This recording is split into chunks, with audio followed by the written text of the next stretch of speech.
Hello everyone. Today I'm going to be informing you on how to make my famous apple pockets. The first thing that I'm going to show you is what you need to actually prepare making it. Typically for the amount that I make, I use 4 apples at a time. You normally have to just peel the apples using a regular apple peeler, or you can do it old school with a knife. I prefer doing it the fast way. A little bit of this is a little time consuming, to say the least, I guess.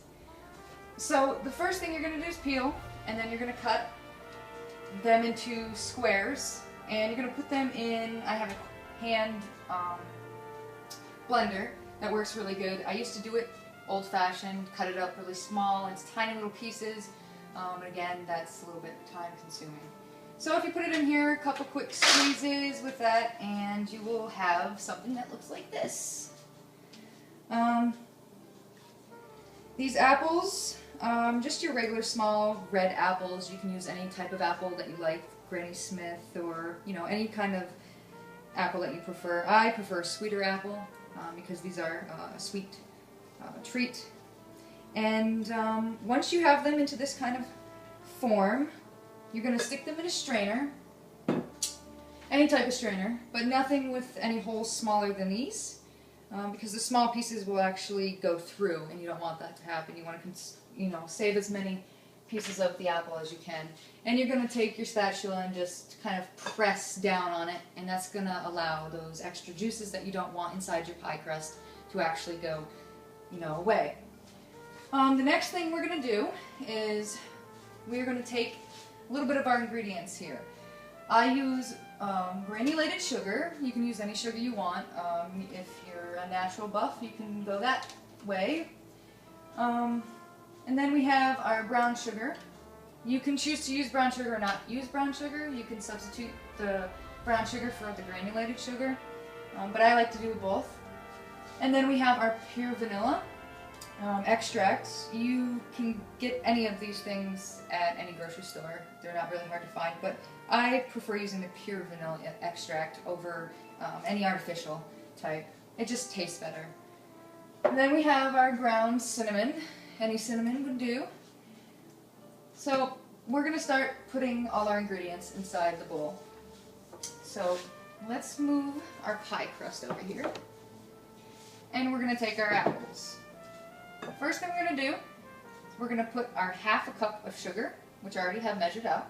It's going to go right into the bowl. The second thing we're going to do is we're going to take our brown sugar and we're going to put that into the bowl. And that is 1/3 cup. Once you have that done, we're going to take our vanilla extract. Now, if you use too much vanilla extract, it's going to taste a little off. A little bit of vanilla goes a long way. So we're going to use a ½ teaspoon.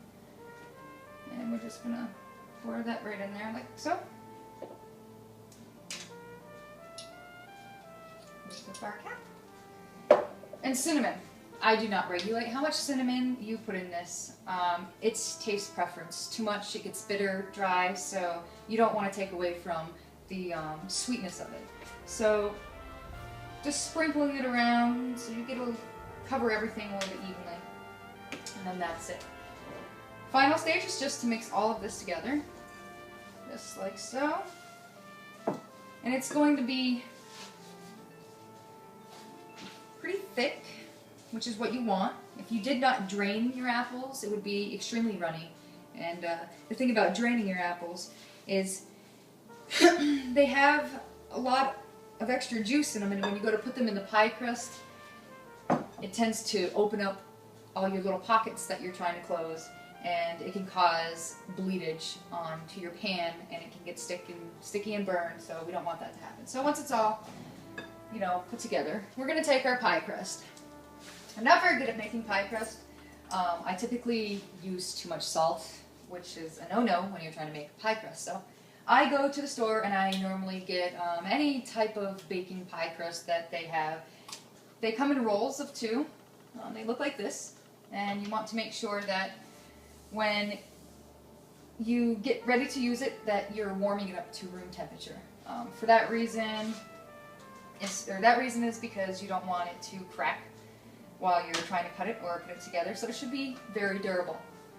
So what we're going to do is we're just going to slice down the middle like that, and then we're going to slice the opposite way all the way down. So you're going to have a pie crust that looks like this. Now, to save a little bit of time, I'm just going to show you how to fill one pie crust. So we're going to take our pie crust like this. I'm going to step over here so you can see this a little bit better. And what we're going to do is we're going to fold the pie crust like so. And then we're going to pinch that together. Sometimes a pinch works, sometimes it doesn't. Again, it depends on how well you drain your apples. So when you fold it like that, you're going to take a fork. And like your old school pie crust on the side that your grandma or your mother do, you're just going to tap it like this. It's going to give it a little bit of extra pinch, a little bit more of a close for those juices that are going to accumulate. So what you have is a pocket like this.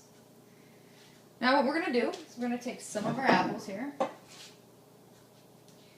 and we are going to stick the apples right in there, like so.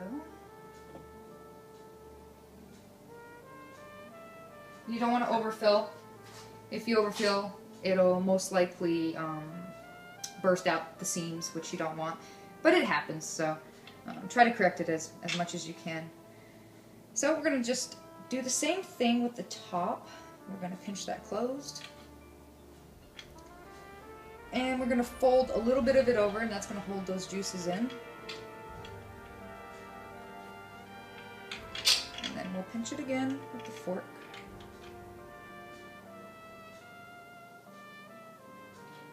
And we're going to have something that looks like this. It's nice and full, it's nice and thick. The next thing you can do, signature pie, is you're going to take your knife and put 3 holes in it. This is going to allow the heat to not help, well, this pocket's going to consume a lot of heat inside the oven, so you want it to have a little bit of an escape, so that way your sides are not going to leak as much. Then the last thing we're going to do, we are going to take our cookie sheet or your pie tin, whatever you may have lying around the house that can hold these. Lightly spray them with some cooking spray.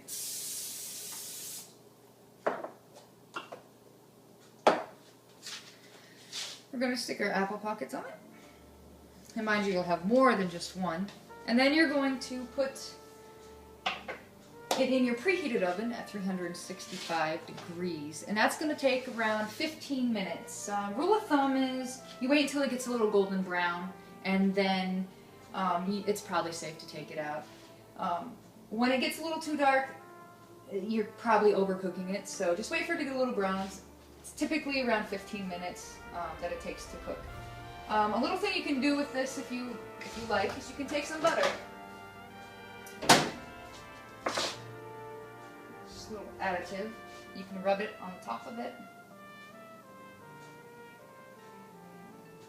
Like so.